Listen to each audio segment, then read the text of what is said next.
High-voltage direct current (HVDC) transmission technology is widely used in the world due to its advantages of large transmission capacity and low operating loss. Typically, for countries like China, Brazil, and India, HVDC technology is an efficient solution for bulk power transmission over long distance, where renewable energy resources such as hydro, wind, and solar power are often more than 1,000 kilometers away from the load centers. Converter valve is the core equipment for AC and DC conversion in HVDC system, and is composed of semi-controlled thyristors connected in series, which can be only turned on proactively, and depends on external circuit such as AC grid to provide reverse voltage for turning off. When fault occurs in AC grid, the voltage of the converter station AC bus drops or is distorted, thus cannot provide sufficient time of reverse voltage for the converter valve.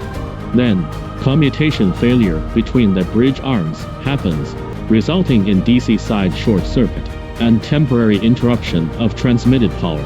When two or more converter stations are located in close proximity of the receiving and AC grid, forming a so-called multi-in-feed HVDC system, a single AC fault can cause multiple commutation failures at the same time, and the power shock to the AC grid is amplified, posing a big challenge for its safe and stable operation. In order to solve the commutation failure problem of multi-in-feed DC system, the HVDC Transmission Technology Research Team of State Grid Smart Grid Research Institute Corporation Limited (SGRI) studied and proposed a new converter topology, Controllable Commutation Converter, CLCC for short. The new converter still applies the classic 6-pulse bridge structure as the traditional HVDC converter. The difference is that the bridge arm for the first time adopts two branches in parallel, the main branch and the auxiliary branch, which are both composed of thyristor subvalve and IGBT subvalve connected in series. The main branch plays the role of carrying the arm current. The thyristor subvalve in it is similar to traditional converter valve. The IGBT subvalve in the main branch can transfer the current to the auxiliary branch through active shutdown. It uses only a few IGBTs in series connection.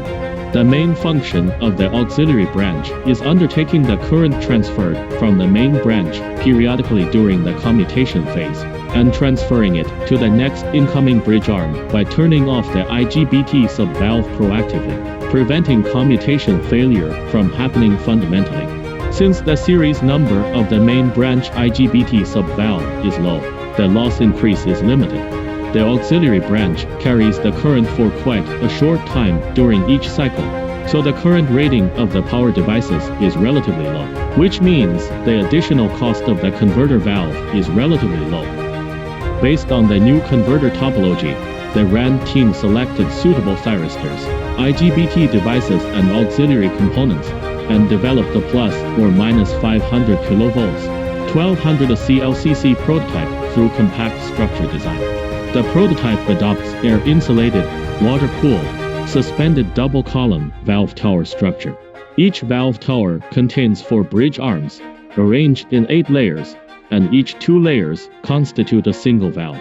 For each layer, the main branch modules and the auxiliary branch modules are built in parallel. On the main branch side, there are 1 IGBT module placed in the middle of 2 thyristors modules. On the auxiliary branch side, 2 IGBT modules are connected in the middle of 2 thyristor modules. The total size of the valve tower is 6,000 mm*, 5,800 mm*, 13,200 mm, and the total weight is 22 tons.